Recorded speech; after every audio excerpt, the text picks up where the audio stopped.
Assalamualaikum warahmatullahi wabarakatuh. Perkenalkan, nama saya Wildan Dusya Putra dari Prodi D3 Kesekretariatan dengan akhiran NIM 0302. Di sini saya akan mereview kembali tentang materi etika kehumasan dari kelompok 5 ya.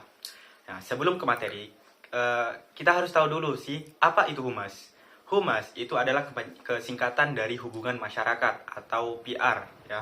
Humas sendiri adalah bagian dari organisasi yang bertugas untuk berkomunikasi dengan publik. Humas sendiri ini berperan penting dalam membangun citra positif organisasi dan menjaga kepercayaan publik.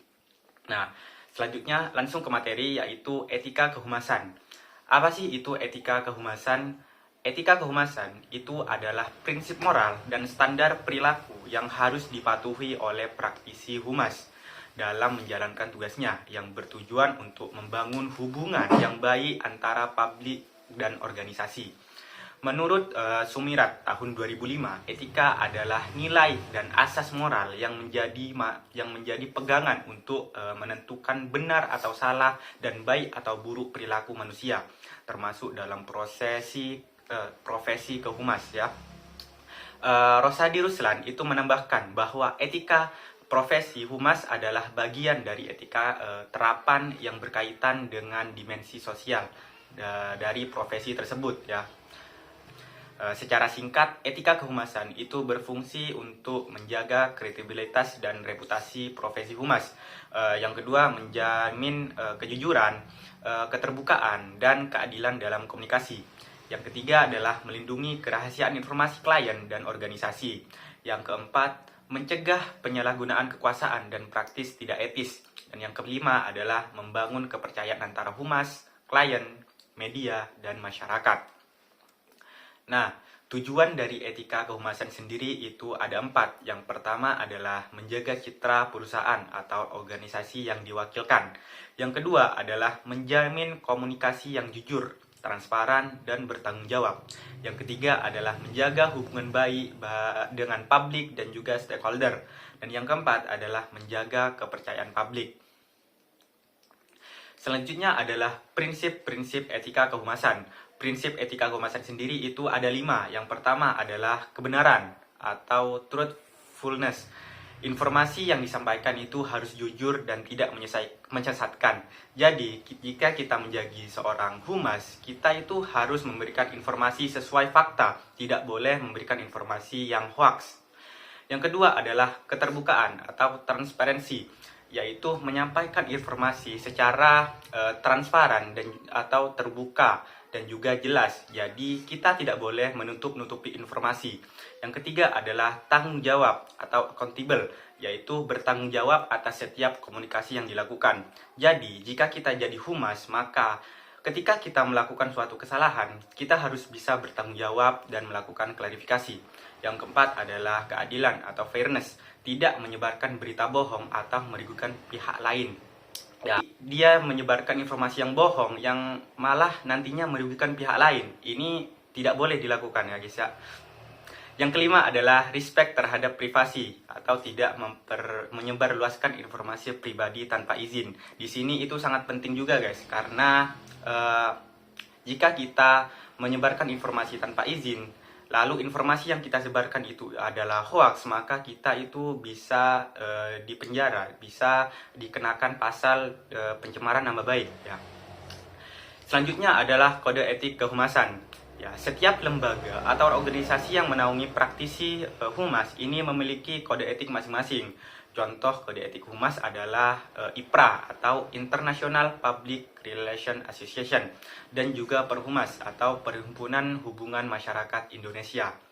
Kode etik kehumasan ini adalah pedoman moral dan norma yang harus dipatuhi oleh praktisi humas untuk menjalankan tugas dan profesinya secara profesional ya, dan juga bertanggung jawab. Kode etik ini itu mengatur perilaku terhadap klien, masyarakat, media, dan juga rekan sejawat agar menjaga integritas, kejujuran, dan kepercayaan publik. Kode etik Perhumas Indonesia terdiri dari 4 pasal utama. pasal 1, yaitu komitmen pribadi. Jadi anggota harus memiliki standar moral yang tinggi, berperan aktif memasyarakatkan kepentingan masyarakat Indonesia, dan juga menumbuhkan persatuan bangsa. Pasal 2 adalah perilaku terhadap klien atau atasan ya.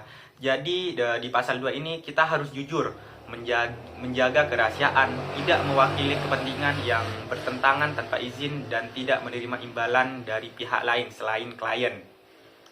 Yang ketiga adalah perilaku terhadap masyarakat dan media massa, yaitu menjalankan profesi dengan memperhatikan kepentingan masyarakat, tidak memanipulasi media, dan tidak menyebarkan informasi yang menyesatkan.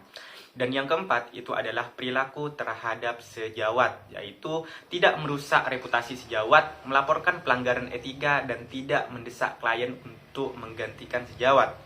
Kode etik ini itu dijiwai oleh Pancasila, Undang-Undang Dasar 1945, Piagam PBB, dan Deklarasi ASEAN sebagai landasan moral dan profesional. Selanjutnya adalah etika dalam berkomunikasi ya.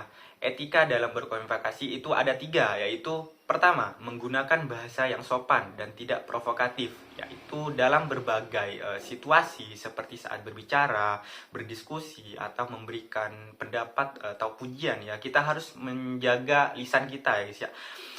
Kata-kata sopan seperti permisi, tolong, terima kasih, maaf, atau sama-sama itu jadikan kebiasaan. Yang kedua adalah menghormati audiens dan menghindari diskriminasi. Dan yang ketiga adalah tidak menyebarkan informasi yang bersifat hoaks atau propaganda negatif. Selanjutnya adalah etika dalam pengelolaan media. Di sini juga ada 3 contoh ya. Yang pertama adalah menggunakan media sosial dan media massa secara etis. Gunakan media sosial itu dengan bijak dalam berinteraksi, menyebarkan informasi, dan mengatur waktu. Yang kedua, tidak melakukan penyebaran nama baik atau fitnah melalui media. Dan yang ketiga adalah menghargai hak cipta dan sumber informasi yang digunakan dengan meminta izin, memberikan kredit, dan tidak mengklaim karya orang lain sebagai milik sendiri. Selanjutnya adalah etika dalam krisis komunikasi ya. Di sini juga ada 3. Yang pertama adalah bersikap transparan dan tidak menutupi kesalahan. Yang kedua, segera memberikan klarifikasi jika terjadi kesalahpahaman atau kesalahan dari pihak humas. Yang ketiga adalah berfokus pada solusi dan menjaga reputasi organisasi. Jadi kita itu bisa memantau reputasi secara berkala, memeriksa umpan balik yang negatif, dan meningkatkan konten positif, menyelesaikan masalah dengan cepat. Jadi tanggap terhadap masalah pelanggaran dan juga menyelesaikannya secara objektif. Selanjutnya itu adalah contoh pelanggaran etika kehumasan. Ya, yang pertama itu seperti menyebarkan informasi yang palsu atau hoaks. Yang kedua adalah menyembunyikan informasi yang seharusnya diketahui oleh publik. Yang ketiga adalah menggunakan teknik manipulatif dalam kampanye komunikasi. Nah, sampailah pada kesimpulan. Jadi kesimpulan dari etika kehumasan ini itu sangat penting dalam membangun dan menjaga kepercayaan publik. Praktisi humas itu harus selalu bertindak secara profesional, jujur, dan bertanggung jawab dalam setiap komunikasi yang dilakukan. Sekian pemaparan materi dari saya. Terima kasih. Mungkin ada kurang atau lebihnya dimohon maaf. Assalamualaikum warahmatullahi wabarakatuh.